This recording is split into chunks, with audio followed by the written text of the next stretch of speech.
বাংলাদেশের উত্তরাঞ্চলের শান্ত সবুজে ঘেরা এক গ্রাম জয়পুরহাট জেলার হারুঞ্জা গ্রাম। আর এই গ্রামের বুকেই অবস্থিত একটি ঐতিহাসিক ও আত্মাধিক স্থান হযরত মা কামাল পীর মুকসেদ গাজী রহমতুল্লাহ মাজার। প্রতিদিন দূর দূরান্ত থেকে অসংখ্য মানুষ এখানে আসে দোয়া করতে, মানত করতে আর মনের শান্তি খুঁজতে। বিশেষ করে শুক্রবার দিনে এখানে মানুষের ভিড় অনেক বেশি দেখা যায়। অনেকেই মানত করে, পোলাও দেয়, দোয়া ও মিলাদের আয়োজন করে।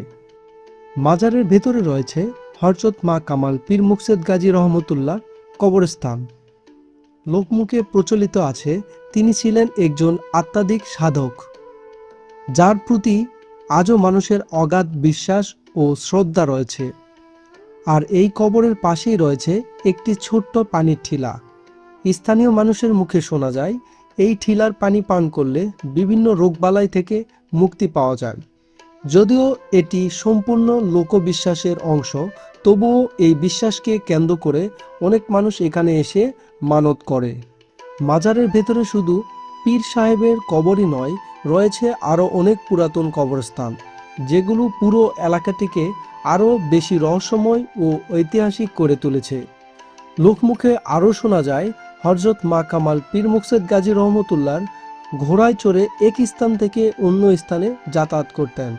আর সেই বাহন অর্থাৎ তার প্রিয় ঘোড়ার কবরও এই মাজারের ভিতরেই রয়েছে।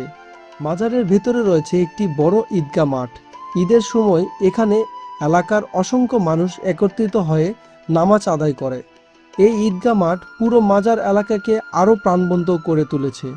ধর্মীয় অনুভূতি, লোকবিশ্বাস এবং গ্রামের শান্ত পরিবেশ সব মিলিয়ে এই স্থানটি মানুষের মনে আলাদা এক অনুভূতি তৈরি করে। আর মাজারের সামনেই রয়েছে একটি ঘাট বাঁধা সুন্দর পুকুর, যা এলাকার আরেকটি বড় আকর্ষণ। এই পুকুরে আছে অসংখ্য মাছ। মাজারে আসা মানুষজন বিস্কিট, মুড়ি ও বিভিন্ন খাবার দিয়ে মাছগুলোকে খাওয়ায়। মাছগুলো এতটাই অভ্যস্ত যে মানুষের একদম কাছাকাছি চলে আসে, এমন দৃশ্য সত্যিই মন ছুঁয়ে যায়। সব মিলিয়ে হযরত মা কামাল পীর মুকসেদ গাজী রহমতুল্লাহর মাজার শুধু একটি ধর্মীয় স্থান নয়, বরং এটি ঐতিহাসিক, লোকবিশ্বাস, আধ্যাত্মিকতা ও প্রাকৃতিক সৌন্দর্যের এক অন্যান্য মিলনস্থল।